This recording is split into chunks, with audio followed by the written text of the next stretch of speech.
Paul Maurice strikes again with his crazy, nonsensical defensive line combos that just don't make any sense to me and are driving me crazy. Like I've made this video in so many different variants so many times already this season, and it's driving me crazy because I've said this in every video I talk about when it comes to Paul Maurice in the defensive and his decisions he makes and all the decisions he makes that I question.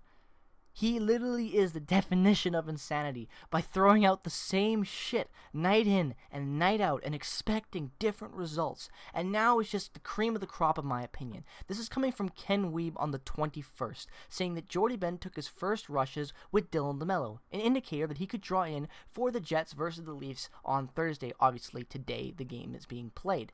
And so... yeah, okay, well, that doesn't make much, problem there. It sounds like, Jordy Benn's going to draw on Dylan DeMello. That makes sense. Until you look at what the Lions are actually going to be going into tomorrow's matchup, or today's matchup, I guess I should be saying, against the Leafs. Ken Weeb's expected lines for tomorrow include Maurice Pullman on your first pairing. Forbert Pionk.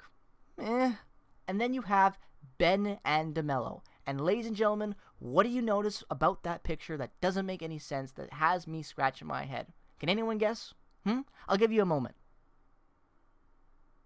Logan Stanley.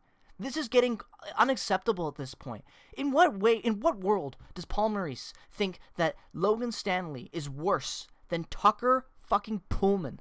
Tucker Pullman has been unanimously, in my opinion, within my friends in the Jets circle, and just every other Jets fan I talk about on Twitter, Reddit, Facebook, every platform, social media platform that there is a Jets following, it has almost been a unanimous agreement that the worst Winnipeg Jet that is carried over from last year's roster to this year's roster, without a doubt, has been Tucker Mediocre Pullman. Like, he has been horrible this year, and I made a video talking about how I thought Tucker Pullman could be a good part of this team's future, like 6 months ago before the season and during all the COVID crap, and now, holy crap, I don't even want him on the Moose at this point. He is so invisible, he does nothing right, he bumbles the puck more often than a freaking, I don't even know how, like an elephant would guess on the ice. Hell, I don't even know. He's so just bad and mediocre at hockey. He's so invisible, he does nothing right, and he's doing exactly what Nathan Beaulieu did earlier this season. He is struggling immensely to try to pick up the slack of a first-pairing defenseman. Like, in what world is Tucker Pullman a first-pairing right-handed shot defenseman? Are you, come on. You can't sit there and tell me that Tucker Pullman and Josh Morrissey is the best play for that team on the first pairing. There isn't a fucking chance that that is the right move. Like, this doesn't make any sense to me at all, and it's so frustrating. How many times is Paul Maurice going to pull out the wrong guy and do the stupid things that don't make sense? Like, this does not make sense. If you're going to have Morrissey and Pullman playing, and you're going to pull out Logan Stanley for Jordy Benn to put him with Dylan DeMello and have Benn play a very sheltered role, just like Logan Stanley does, with Dylan DeMello maybe playing 14 minutes of ice time in tomorrow's matchup against the Leafs potentially, because that's mostly what the third pairing averages. What does that show you that Benn brings? Maybe he's competent enough? Oh, wow, great. You found out you had a competent defenseman you picked up for a 6th-rounder at the deadline. Wow, you should already know that he's competent because you're paying for him at a 6th-rounder. You know what Jordy Benn is. He's not going to get any better. He's not going to make you any worse, I said this in the video after they traded for him. Jordy Benn is worth a 6th-round pick, and if you're trading a 6th-round pick for a defenseman, you can't expect that defenseman to just jump in and be an amazing top-4 anchor that's going to solidify your defense, because that's not the way that hockey works, and it's not the way the trade deadline works. So why are you just going to use Benn and pull out Stanley and have him play with DeMello when you could potentially shuffle up the entirety of your defensive core going into a tough potential matchup against a hungry Leafs team that's lost 5 in a row against mediocre components? In my personal opinion, the Jets lineups going forward, if they're going to just keep this the way it is and not use Heinola, which is stupid as it is, but if Heinola isn't going to be consistent in this roster, this is what the Jets lineup should be, as simple as this is, and it's not even hard. This is if anyone who watches the Jets last year and this year could easily make, I don't understand how this is, you can't agree with this, what I'm about to say. It's not even controversial. You should have Morrissey playing with Dylan DeMello. That should be a given at this point. I don't understand why it's not happening, but Paul Maurice doing Paul Maurice things. Morrissey with DeMello. Your second pairing should be Derek Forbert and Neil Pionk. If you're not going to bring Heinola in, just keep that the way it is. Forbert struggled at times, but in my opinion, that's still been our most solid pairing all season long. And then what does that leave you on your third pairing? Put Stanley and Benn together. They're two really good big defensemen who can play a good third type of pairing shutdown role pretty well, I would say. And also it gives you an opportunity to see Stanley stand on his own away from DeMello, a guy who plays defenseman, a lot of the defense in that pairing, and, just see how he is without a guy like DeMello. Like, you could really get a good example of what you have in Logan Stanley if you separate him from DeMello. But instead, oh no, you're not going to do that. You're just going to put Stanley and Heinola on your fourth bench pairing or your press box pairing, whatever you want to call it, and have that where your rookies go. Like, that makes no sense to me. Morrissey should be playing with DeMello. Forbert and Pionk can stay the same for all I care, and Benn can play both sides. So try him out with Stanley and see how that works. Those are two monster defensemen that could be, that could make it work together. Like that's not controversial, I don't feel like. And I don't feel like that's a really risky move to make if you're a coach. Like, try what you have and see how it works. Like, there's no world, no galaxy, no parallel universe that makes sense where you keep Tucker Pullman in your lineup with how mediocre he's been and pull out a guy who has been nothing but getting better in every match he's played in Logan Stanley. Logan Stanley, in my opinion, every time he does something wrong in a game, the next game after, he improves on that area in which he did something wrong.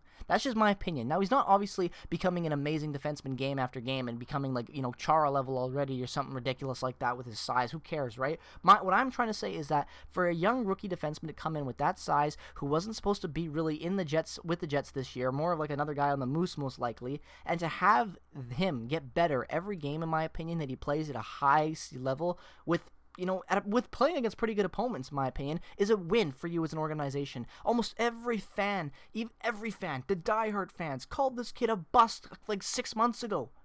And now you like this doesn't make any sense to me. And I'm sick of it, because you're going in tonight against the Leafs team that's going to be hungry for a win against the second best team. If not, you can make the argument for the best team in the North Division. This is going to be a great matchup, and yet you make your team worse by just keeping DeMello on a sheltered role, increasing Pullman. Pullman's going to get exposed the hell out of tonight. Same with Morrissey, because Morrissey's going to have to pick up the slack. It's what I've been saying all season long. Morrissey, it looks like crap, not because he is crap, but because he has to play with bums every night and pick up their shit and make them and try to carry them as a unit. Not to mention he's still playing like 27 minutes a game sometimes. Like, come on. Like, there's no universe where Tucker Pullman is your number one right-handed defenseman on a first pairing. And none. Like, none. No way. Not even on Buffalo is your number one right-handed defenseman. No way. Like, this is a joke, in my opinion. And for Paul Maurice to consistently come out and fuck with the defensive core when he has such potential just sitting there at his fingertips and he refuses to use it is mind-boggling to me. How much longer until Cheveldayoff realizes that he could probably bring in the greatest defensive core of all time, but if Paul Maurice didn't like those players and their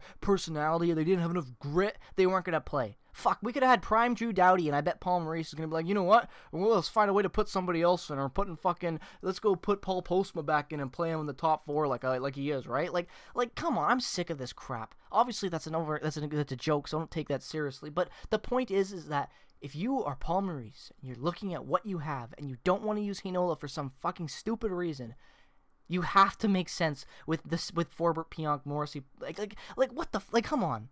How hard is it to put Morrissey with DeMello? It's worked in the past. It's worked every time they played together. Oh, your first pairing. That's a very solid first pairing, in my opinion.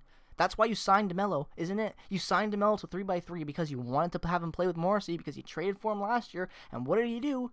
He stabilized Morrissey's game. Oh, but this season, let's just play him 14 minutes a game on the third pairing with Logan Stanley to shelter Logan Stanley. Like, that makes fucking sense. Like, come on.